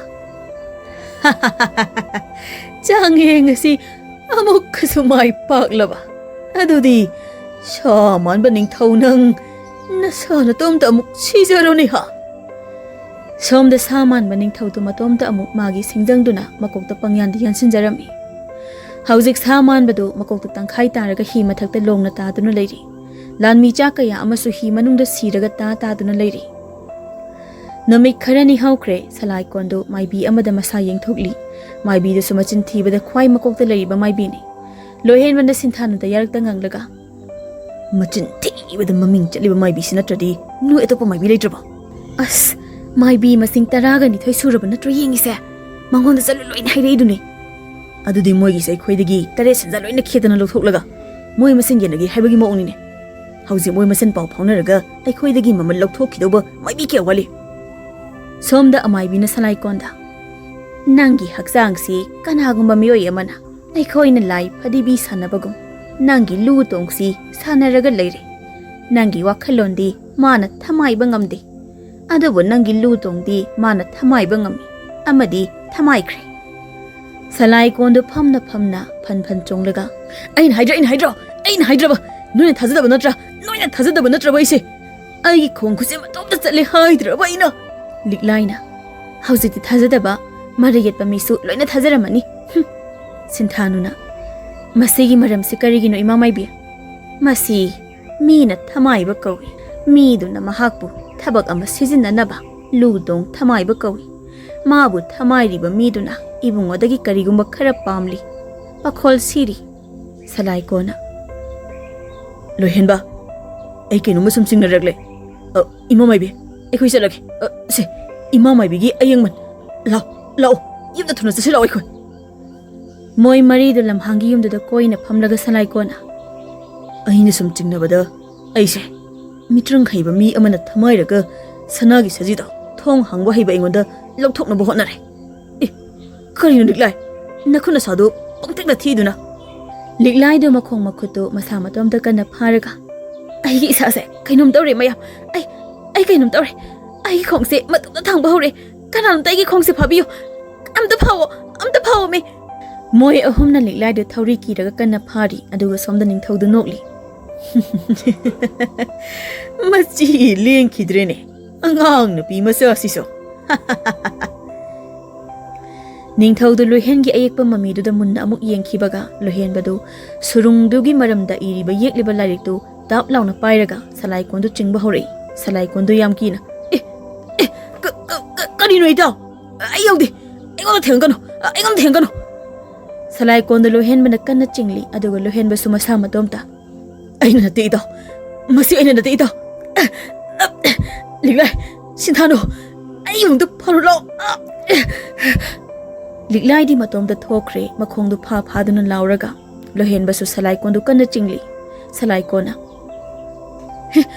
ꯁꯤꯟꯊꯥꯅꯨ ꯅꯪꯁꯨ ꯀꯩꯗꯧꯔꯦ ꯁꯂꯥꯏ ꯑꯩꯒꯤ ꯈꯣꯡꯁꯦ ꯃꯤ ꯑꯃꯅ ꯅꯝꯗꯅ ꯊꯥꯡꯍꯟꯗꯣꯔꯦ ꯑꯩꯕꯨ ꯑꯝꯇ ꯀꯟꯕꯤꯌꯨ ꯍꯧꯖꯤꯛ ꯃꯣꯏ ꯃꯔꯤꯗꯣ ꯂꯝꯕꯤꯗ ꯊꯦꯛꯇꯨꯅ ꯆꯠꯂꯤ ꯃꯣꯏ ꯃꯔꯤꯅ ꯆꯠꯂꯤꯕ ꯈꯨꯆꯠꯇꯨ ꯌꯦꯡꯕꯗ ꯃꯣꯡꯐꯝꯗꯒꯤ ꯊꯣꯛꯂꯛꯄ ꯚꯨꯠ ꯆꯪꯂꯕ ꯑꯁꯤꯕ ꯃꯤꯁꯤꯡꯁꯨ ꯍꯥꯏꯐꯦꯠ ꯂꯣꯏꯅ ꯃꯥꯜꯂꯤ ꯃꯉꯛꯀꯗꯨ ꯊꯦꯛꯇꯅ ꯃꯈꯣꯡ ꯃꯈꯨꯠꯀꯗꯨ ꯊꯦꯛꯀꯣꯏ ꯅꯥꯀꯣꯏ ꯃꯈꯣꯡꯁꯤꯡꯗꯨ ꯆꯤꯡꯗꯅ ꯁꯨꯔꯨꯡꯂꯣꯝꯗ ꯂꯥꯛꯂꯤ ꯂꯣꯏꯍꯦꯟꯕꯅ ꯃꯆꯤꯟꯕꯥꯟꯗꯨ ꯆꯤꯡꯂꯞ ꯑꯣꯏ ꯁꯤꯗꯤ ꯌꯥꯗ꯭ꯔꯦ ꯃꯌꯥꯝ ꯁꯤꯟꯊꯥꯅꯨꯁꯨ ꯆꯤꯡꯗꯅ ꯆꯠꯅ ꯑꯩꯁꯨ ꯌꯥꯗ꯭ꯔꯦ ꯁꯤꯗꯤ ꯏꯕꯣ ꯀꯔꯤꯅꯣ ꯉꯁꯤ ꯑꯩꯈꯣꯏ ꯃꯔꯤꯗ ꯇꯧꯔꯤꯁꯤꯕꯨ ꯁꯂꯥꯏꯀꯣꯟꯅ ꯁꯤꯗꯤ ꯐꯖꯅ ꯊꯃꯥꯏꯔꯦ ꯑꯩꯈꯣꯏ ꯃꯔꯤꯁꯦ ꯃꯥꯅ ꯑꯗꯣ ꯈꯣꯡꯁꯤꯗꯤ ꯑꯃꯨꯛꯇ ꯐꯥꯁꯤ ꯃꯌꯥꯝ ꯁꯤꯗꯤ ꯁꯨꯔꯨꯡꯂꯣꯝꯗ ꯁꯨꯝ ꯆꯪꯁꯤꯜꯂꯛꯂꯦ ꯈꯣꯡꯁꯦ ꯂꯤꯛꯂꯥꯏꯅ ꯁꯥꯊꯤꯅ ꯅꯩꯍꯦ ꯃꯁꯤꯒꯤ ꯃꯑꯣꯡꯁꯤꯗꯤ ꯃꯌꯥꯝ ꯁꯥꯊꯤꯅ ꯊꯃꯥꯏꯔꯦ ꯃꯌꯥꯝꯁꯤꯗꯤ ꯑꯗꯣ ꯋꯥ ꯑꯃꯗꯤ ꯇꯥꯟꯅꯁꯤꯍꯦ ꯃꯌꯥꯝ ꯑꯔꯥꯞꯄꯗ ꯎ ꯄꯥꯝꯕꯤ ꯑꯃꯗ ꯈꯣꯏꯍꯤ ꯂꯣꯛꯂꯝꯕ ꯅꯨꯄꯥ ꯑꯃ ꯃꯣꯏ ꯃꯔꯤꯅ ꯂꯝꯕꯤꯗ ꯂꯥꯛꯄꯗꯨ ꯎꯕꯗ ꯎ ꯃꯊꯛꯇ ꯅꯤꯄꯥꯗꯨ ꯀꯔꯤꯅꯣ ꯁꯤꯗꯤ ꯏꯁ ꯁꯤꯗꯤ ꯅꯨꯡꯊꯤꯜꯗ ꯊꯣꯛꯄ ꯕꯨꯠꯅꯤꯅ ꯕꯨꯠ ꯅꯨꯡꯊꯤꯜꯒꯤ ꯕꯨꯠ ꯅꯤꯄꯥꯗ ꯎꯗꯒꯤ ꯆꯣꯡꯊꯔꯒ ꯀꯞꯄꯒ ꯂꯥꯎꯔꯒ ꯆꯦꯟꯈ꯭ꯔꯦ ꯃꯣꯏ ꯃꯔꯤꯗꯨ ꯅꯨꯄꯥꯗꯨꯗ ꯌꯦꯡꯂꯒ ꯂꯣꯏꯍꯦꯟꯕꯅ ꯄꯩꯔꯞ ꯆꯤꯡꯂꯞ ꯀꯟꯕꯤꯒꯗ꯭ꯔꯥ ꯍꯥꯏꯔꯒ ꯑꯩꯈꯣꯏꯕꯨ ꯀꯔꯤꯗ ꯕꯨꯠ ꯃꯥꯜꯂꯗꯅ ꯑꯁꯨꯝꯅ ꯅꯤꯡꯊꯧꯅ ꯃꯣꯏ ꯃꯔꯤꯒꯤ ꯂꯨ ꯇꯣꯡꯗꯨ ꯊꯃꯥꯏꯗꯨꯅ ꯃꯣꯏ ꯃꯔꯤꯗꯨ ꯁꯨꯔꯨꯡꯗꯨꯒꯤ ꯊꯣꯡꯗꯨ ꯍꯥꯡꯗꯣꯛꯍꯜꯂꯒ ꯁꯅꯥꯒꯤ ꯁꯖꯤ ꯃꯈꯣꯡ ꯐꯥꯎꯕ ꯆꯪꯍꯜꯂꯝꯃꯤ ꯑꯗꯨꯒ ꯃꯣꯏ ꯃꯔꯤꯅ ꯉꯥꯡꯅꯔꯤꯕ ꯑꯗꯨꯁꯨ ꯅꯤꯡꯊꯧꯅ ꯇꯥꯔꯝꯃꯤ ꯁꯣꯝꯗ ꯁꯂꯥꯏꯀꯣꯟꯅ ꯃꯁꯥꯗꯨ ꯆꯤꯡꯂꯞ ꯄꯩꯔꯞ ꯑꯩꯅ ꯍꯥꯏꯗ꯭ꯔꯥ ꯑꯩꯈꯣꯏ ꯃꯔꯤꯁꯦ ꯊꯃꯥꯏꯔꯦꯅ ꯑꯩꯈꯣꯏ ꯃꯔꯤꯁꯦ ꯁꯅꯥꯒꯤ ꯁꯖꯤꯁꯤꯒꯤ ꯃꯅꯥꯛꯇ ꯆꯪꯕ ꯉꯝꯃꯦ ꯈꯪꯕꯒꯤ ꯑꯩꯈꯣꯏ ꯃꯔꯤꯁꯦ ꯊꯃꯥꯏꯕꯅꯤ ꯍꯥꯏꯗ꯭ꯔꯥ ꯑꯩꯅ ꯁꯤꯟꯊꯥꯅꯨꯁꯨ ꯃꯁꯥꯗꯨ ꯆꯤꯡꯂꯞ ꯑꯗꯣ ꯑꯩꯈꯣꯏ ꯍꯧꯖꯤꯛ ꯀꯩꯗꯧꯁꯤꯒꯦ ꯈꯨꯠꯁꯤꯗꯤ ꯁꯅꯥꯒꯤ ꯁꯖꯤꯁꯤꯗ ꯑꯩꯈꯣꯏ ꯃꯔꯤꯃꯛ ꯂꯣꯏꯅ ꯄꯥꯏꯔꯒ ꯊꯦꯡꯂꯒ ꯂꯩꯔꯦ ꯂꯣꯏꯍꯦꯟꯕꯅ ꯁꯅꯥꯒꯤ ꯁꯖꯤꯁꯦ ꯁꯣꯏꯗꯅ ꯑꯩꯈꯣꯏ ꯃꯔꯤꯅ ꯑꯩꯈꯣꯏ ꯃꯔꯤꯕꯨ ꯊꯃꯥꯏꯔꯤꯕ ꯃꯤꯑꯣꯏ ꯑꯁꯤꯒꯤ ꯃꯅꯥꯛꯇ ꯁꯣꯏꯗꯅ ꯊꯤꯜꯂꯅꯤ ꯑꯩꯈꯣꯏ ꯏꯁꯥꯅ ꯌꯥꯗ꯭ꯔꯁꯨ ꯃꯇꯣꯝꯇ ꯑꯗꯨꯝ ꯄꯨꯔꯅꯤ ꯂꯤꯛꯂꯥꯏꯅ ꯄꯨꯕ ꯇꯥꯕꯅꯤ ꯑꯗꯨꯝ ꯑꯩꯈꯣꯏꯅ ꯆꯠꯅꯨ ꯇꯧꯅꯨ ꯍꯥꯏꯔꯁꯨ ꯈꯥꯝꯕ ꯌꯥꯕ ꯍꯥꯏꯗꯣ ꯑꯣꯏꯗ꯭ꯔꯦ ꯈꯣꯡ ꯈꯨꯠꯁꯦ ꯑꯗꯨꯅ ꯃꯤꯑꯣꯏꯗꯨꯒꯤ ꯃꯅꯥꯛꯇ ꯊꯤꯜꯂꯨꯕ ꯇꯥꯕꯅꯤ ꯁꯅꯥꯒꯤ ꯁꯖꯤꯁꯦ ꯁꯣꯝꯗ ꯅꯤꯡꯊꯧꯗꯨ ꯌꯥꯝꯅ ꯍꯔꯥꯎꯅ ꯑꯩꯒꯤ ꯅꯤꯡꯖꯕ ꯃꯪꯂꯥꯟ ꯊꯨꯡꯂꯕ ꯑꯩ ꯍꯧꯖꯤꯛ ꯁꯅꯥꯒꯤ ꯁꯖꯤ ꯑꯁꯤꯒꯤ ꯃꯅꯨꯡꯗ ꯌꯥꯎꯔꯤꯕ ꯁꯤꯗ ꯍꯤꯗꯥꯛ ꯃꯍꯤꯁꯦ ꯊꯛꯇꯨꯅ ꯑꯩꯕꯨ ꯁꯤꯕ ꯅꯥꯏꯗꯕ ꯅꯤꯡꯊꯧ ꯑꯃ ꯑꯣꯏꯔꯒꯗꯕ ꯃꯥꯂꯦꯝ ꯄꯨꯝꯕꯒꯤ ꯅꯤꯡꯊꯧ ꯑꯗꯨꯗꯤ ꯅꯣꯏ ꯃꯔꯤꯅ ꯏꯅꯥꯛꯇ ꯂꯥꯛꯑꯣꯗꯅ ꯑꯁꯨꯝꯅ ꯅꯤꯡꯊꯧꯅ ꯃꯣꯏ ꯃꯔꯤꯗꯨ ꯅꯤꯡꯊꯧꯒꯤ ꯑꯔꯣꯟꯕ ꯃꯐꯝ ꯑꯃꯗ ꯀꯧꯔꯝꯃꯤ ꯃꯣꯏ ꯃꯔꯤꯁꯨ ꯁꯅꯥꯒꯤ ꯁꯖꯤꯗꯨ ꯊꯦꯛ ꯊꯦꯛꯇꯨꯅ ꯏꯛ ꯇꯧꯗꯨꯅ ꯊꯥꯡꯂꯒ ꯅꯤꯡꯊꯧꯒꯤ ꯃꯅꯥꯛꯇ ꯄꯨꯔꯛꯂꯝꯃꯤ ꯅꯤꯡꯊꯧꯅ ꯈꯪꯕ ꯃꯐꯝ ꯑꯃꯗ ꯅꯤꯡꯊꯧꯅ ꯁꯅꯥꯒꯤ ꯁꯖꯤꯗꯨ ꯃꯣꯏ ꯃꯔꯤꯗ ꯊꯝꯍꯜꯂꯝꯂꯤꯕꯅꯤ ꯑꯗꯨꯒ ꯃꯣꯏ ꯃꯔꯤꯗꯨ ꯃꯌꯨꯝꯗ ꯑꯃꯨꯛ ꯍꯜꯍꯜꯂꯝꯃꯤ ꯃꯣꯏ ꯃꯔꯤꯗꯨ ꯌꯨꯝꯗ ꯊꯦꯛ ꯊꯦꯛꯇꯅ ꯐꯝꯂꯒ ꯀꯞꯂꯤ ꯑꯗꯨꯒ ꯁꯣꯝꯗꯅ ꯅꯤꯡꯊꯧꯗꯨ ꯁꯅꯥꯒꯤ ꯁꯖꯤꯗꯨ ꯂꯧꯕ ꯂꯥꯛꯂꯝꯃꯤ ꯑꯗꯨꯕꯨ ꯅꯤꯡꯊꯧꯗꯤ ꯁꯅꯥꯒꯤ ꯁꯖꯤꯗꯨ ꯂꯧꯕ ꯂꯥꯛꯑꯕꯅꯤꯅ ꯃꯣꯏ ꯃꯔꯤꯗꯨ ꯊꯃꯥꯏꯕ ꯇꯣꯛꯈ꯭ꯔꯦ ꯑꯗꯨꯒ ꯃꯣꯏ ꯃꯔꯤꯗꯨꯁꯨ ꯍꯥꯟꯅꯒꯤ ꯐꯤꯕꯝꯗ ꯈꯪꯍꯟ ꯍꯟꯖꯤꯜꯂꯛꯂꯝꯃꯤ ꯅꯤꯡꯊꯧꯗꯨ ꯀꯣꯅꯨꯡꯗꯒꯤ ꯃꯇꯣꯝꯇ ꯃꯀꯣꯛꯇ ꯐꯤ ꯑꯃ ꯀꯨꯞꯄꯒ ꯁꯒꯣꯜ ꯊꯧꯗꯣꯔꯛꯂꯤ ꯑꯗꯨꯒ ꯁꯣꯝꯗ ꯃꯣꯏ ꯃꯔꯤꯗꯨ ꯌꯥꯝ ꯁꯥꯎꯅ ꯁꯂꯥꯏꯀꯣꯅ ꯂꯥꯎ ꯁꯅꯥꯒꯤ ꯁꯖꯤ ꯊꯝꯂꯝꯕ ꯃꯐꯝꯗꯨꯗ ꯑꯃꯨꯛ ꯆꯠꯁꯤꯔꯣ ꯂꯤꯛꯂꯥꯏꯅ ꯑꯩꯈꯣꯏ ꯃꯔꯤꯁꯦ ꯃꯤꯑꯣꯏꯗꯨꯅ ꯊꯃꯥꯏꯕ ꯇꯣꯛꯂꯒ ꯁꯅꯥꯒꯤ ꯁꯖꯤꯗꯨ ꯂꯧꯕ ꯁꯣꯏꯗꯅ ꯂꯥꯛꯂꯝꯃꯅꯤ ꯍꯥꯏꯕꯗꯤ ꯑꯩꯈꯣꯏ ꯃꯔꯤ ꯍꯧꯖꯤꯛ ꯀꯩꯝꯇ ꯇꯧꯈꯤꯗ꯭ꯔꯦ ꯂꯣꯏꯍꯦꯟꯕꯅ ꯊꯨꯅ ꯆꯠꯁꯤꯜꯂꯛꯑꯣ ꯑꯗꯨꯗꯤ ꯁꯤꯟꯊꯥꯅꯨꯅ ꯅꯨꯃꯤꯠ ꯈꯨꯗꯤꯡꯒꯤ ꯑꯩꯈꯣꯏꯒꯤ ꯂꯝꯍꯥꯡꯗ ꯏꯔꯣꯏ ꯑꯃ ꯁꯖꯤꯛ ꯆꯥꯕꯅꯤ ꯃꯗꯨ ꯇꯣꯡꯂꯒ ꯊꯨꯅ ꯆꯠꯁꯤꯜꯂꯣ ꯃꯣꯏ ꯑꯍꯨꯝꯅ ꯏꯔꯣꯏ ꯃꯣꯏ ꯃꯔꯤꯗꯨ ꯆꯥꯎꯔꯕ ꯏꯔꯣꯏꯗꯨꯗ ꯇꯣꯡꯂꯒ ꯁꯅꯥꯒꯤ ꯁꯖꯤ ꯊꯝꯂꯝꯕ ꯃꯐꯝꯗꯨ ꯇꯝꯅ ꯍꯣꯠꯇꯅ ꯊꯧꯔꯛꯏ ꯑꯗꯨꯕꯨ ꯃꯣꯏ ꯃꯔꯤꯅ ꯏꯔꯣꯏꯗ ꯇꯣꯡꯂꯤꯕ ꯈꯨꯇꯣꯡꯗꯨꯗꯤ ꯅꯨꯡꯁꯤꯠ ꯃꯔꯛꯇ ꯄꯥꯏꯔꯒ ꯆꯠꯄ ꯎꯅꯥ ꯑꯃꯗ ꯀꯛꯆꯦꯡꯅ ꯌꯥꯟꯕꯒꯨꯝꯕꯅꯤ ꯅꯤꯡꯊꯧꯁꯨ ꯁꯅꯥꯒꯤ ꯁꯖꯤ ꯊꯝꯐꯝ ꯃꯐꯝꯗꯨꯗ ꯁꯒꯣꯜꯗꯨ ꯍꯣꯠꯇꯅ ꯊꯧꯔꯛꯂꯤ ꯃꯣꯏ ꯃꯔꯤꯁꯨ ꯏꯔꯣꯏꯗꯒꯤ ꯇꯥꯍꯧꯗꯅꯕ ꯅꯞꯂꯒ ꯌꯥꯜꯂꯒ ꯊꯧꯔꯛꯂꯤ ꯑꯗꯨꯕꯨ ꯑꯣꯟꯊꯣꯛꯄ ꯗꯥꯎꯅꯤ ꯅꯤꯡꯊꯧꯅ ꯁꯅꯥꯒꯤ ꯁꯖꯤꯗꯨꯒꯤ ꯃꯅꯥꯛ ꯍꯦꯛ ꯌꯧꯕꯒ ꯃꯣꯏ ꯃꯔꯤꯁꯨ ꯁꯅꯥꯒꯤ ꯁꯖꯤꯒꯤ ꯃꯐꯝꯗꯨ ꯌꯧꯔꯝꯃꯤ ꯅꯤꯡꯊꯧꯗꯨ ꯁꯅꯥꯒꯤ ꯁꯖꯤꯗꯨꯗ ꯌꯦꯡꯂꯝꯂꯒ ꯃꯣꯏ ꯃꯔꯤꯗ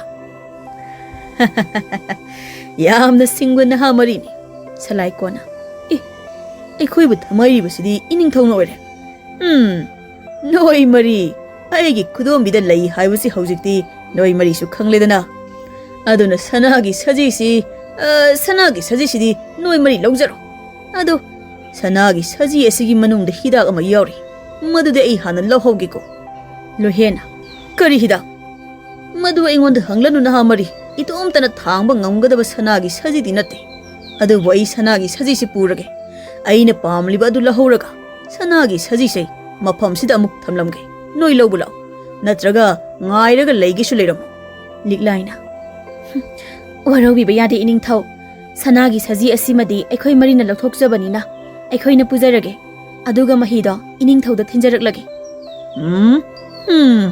ꯅꯤꯡꯊꯧ ꯑꯃꯗ ꯑꯗꯨꯛ ꯌꯥꯝꯅ ꯎꯁꯤꯠ ꯊꯑꯣꯏꯗꯕ ꯄꯥꯎꯈꯨꯝ ꯅꯤꯡꯊꯧꯗꯨ ꯃꯥꯒꯤ ꯊꯥꯡꯗꯣ ꯐꯠ ꯂꯥꯎꯅ ꯁꯠꯂꯒ ꯅꯣꯏ ꯃꯔꯤ ꯈꯨꯗꯛ ꯑꯁꯤꯗ ꯍꯥꯠꯇꯣꯛꯄ ꯇꯥꯔꯦ ꯑꯗꯨꯗꯤ ꯑꯩꯅ ꯁꯤꯟꯊꯥꯅꯨꯅ ꯃꯌꯥꯝ ꯏꯁꯥꯒꯤ ꯊꯥꯡ ꯃꯆꯥꯁꯤꯡꯗꯣ ꯁꯠꯇꯣꯛꯅꯔꯣ ꯍꯧꯖꯤꯛ ꯁꯅꯥꯒꯤ ꯁꯖꯤꯗꯨꯅ ꯅꯤꯡꯊꯧ ꯑꯃꯗꯤ ꯃꯣꯏ ꯃꯔꯤꯒꯤ ꯃꯌꯥꯏꯗ ꯂꯪꯇ꯭ꯔꯤꯛ ꯂꯪꯅ ꯈꯤꯜꯂꯒ ꯂꯩꯔꯤ ꯑꯗꯨꯒ ꯃꯣꯏ ꯃꯔꯤ ꯑꯃꯗꯤ ꯅꯤꯡꯊꯧꯅ ꯁꯅꯥꯒꯤ ꯁꯖꯤ ꯑꯗꯨꯒꯤ ꯑꯀꯣꯏꯕꯗ ꯃꯈꯣꯡꯁꯤꯡꯗꯨ ꯃꯥꯗꯅ ꯆꯠꯅꯔꯤ ꯁꯅꯥꯒꯤ ꯁꯖꯤꯗꯨꯗ ꯌꯦꯡꯅꯔꯒ ꯁꯂꯥꯏꯀꯣꯅ ꯗꯤꯛꯂꯥꯏꯒ ꯁꯤꯟꯊꯥꯅꯨꯒꯅ ꯁꯅꯥꯒꯤ ꯁꯖꯤꯁꯤ ꯄꯨꯅꯕ ꯇꯧ ꯑꯩꯒ ꯂꯣꯏꯍꯦꯟꯕꯒꯅ ꯅꯤꯡꯊꯧ ꯑꯁꯤ ꯐꯔꯛꯀꯦ ꯅꯨꯄꯤ ꯑꯅꯤꯗꯨ ꯃꯉꯛ ꯅꯣꯝꯃꯤ ꯂꯣꯏꯍꯦꯟꯕꯅ ꯑꯗꯨꯗꯤ ꯍꯧꯔꯁꯤꯔ ꯏꯇꯥꯎ ꯍꯧꯔꯁꯤ ꯏꯇꯥꯎ ꯑꯗꯣ ꯅꯤꯡꯊꯧꯒꯤ ꯊꯥꯡꯁꯤ ꯌꯥꯝ ꯁꯥꯡꯉꯤ ꯆꯦꯛꯁꯤꯟꯁꯤ ꯅꯤꯡꯊꯧꯅ ꯂꯥꯛꯑꯣꯅꯦ ꯑꯉꯝꯕꯗꯨꯅ ꯁꯅꯥꯒꯤ ꯁꯖꯤ ꯑꯁꯤꯒꯤ ꯃꯄꯨ ꯑꯣꯏꯗꯧꯔꯤꯕꯅꯤꯅꯦ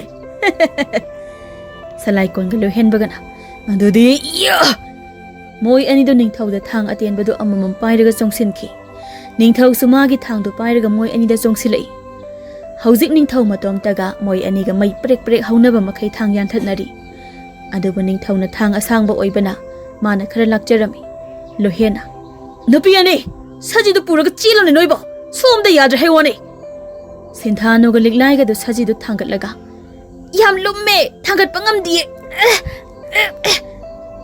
ꯁꯂꯥꯏꯀꯣꯅ ꯅꯨꯄꯤꯅꯕꯨ ꯁꯅꯥ ꯊꯥꯡꯕ ꯉꯝꯗꯦ ꯂꯣꯏꯔꯦ ꯏꯕꯣ ꯅꯣꯏꯁꯨ ꯅꯨꯄꯤ ꯍꯥꯏꯁꯤꯗꯤ ꯁꯅꯥꯅ ꯃꯣꯟ ꯆꯥꯝꯃ ꯂꯨꯝꯃꯁꯨ ꯊꯥꯡꯕ ꯉꯝꯗꯧꯕꯅꯦ ꯅꯨꯄꯤ ꯑꯃꯗꯤ ꯁꯅꯥ ꯍꯥꯏꯔꯤꯕꯅꯦ ꯑꯇꯩ ꯄꯣꯠ ꯉꯝꯗ꯭ꯔꯁꯨ ꯁꯅꯥꯗꯤ ꯉꯝꯒꯗꯕꯅꯦ ꯍꯣ ꯑꯗꯨ ꯉꯝꯗ꯭ꯔꯦ ꯍꯥꯏꯕꯅꯦ ꯅꯤꯡꯊꯧꯅ Iya, ai. Mai thirabadi nasana khut thanga chau noi mari. Aduga aingonda changjau. Natrabadi noi mari aina aigi thabak khudingmakta thamaiduna sijinnagani hai. Ningthougi wahi edu tabada salaikon bing laukra male. Nathibong naringjel munna khangba nangi yakada ai khoi mari nangi minai kaidudi iya. Salaikon magi thang masadu makhut anna pairaga Ningthouda amuk jongsilakpada Ningthouna salaikonda magi asangwa thangduna lamaga mabukta job launa thinki. Salaikonda mayada I trok oraga laimaida phaina bom launa tuki thangdu pairaga lohenbadu thamoi songna Salaikon Ningthou nang Ningthoudu salaikongi thangdu satlingai lohenbana Ningthougi manakta chensilaga Ningthougi mananganda magi thang machaduna hanjin thindatlami aduga lohenbana Ningthoudu pairaga laktana langthoki Ningthoudu nakalda sitlaga sallaga paithoki Sinthanu liklai amadi lohenba salaikondu kolaga kapli salaikona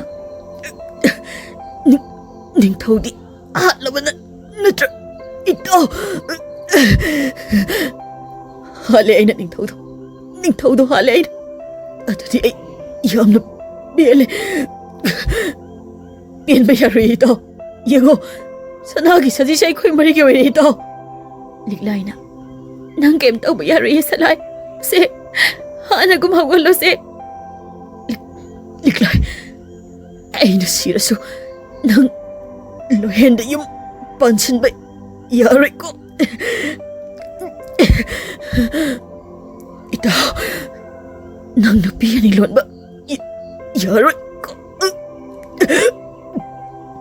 nang siba yaroi ito Sinthanuna ekoi hong kaino madi tausi mabu layeng sangda amuk tapusi ekoi mabu layeng sangda amuk tapusi Puranu Sintha ai oiraroi adai saruk patik ngaya noktuna wari sakisi ito nang kem toroy salaikon nang kem toroy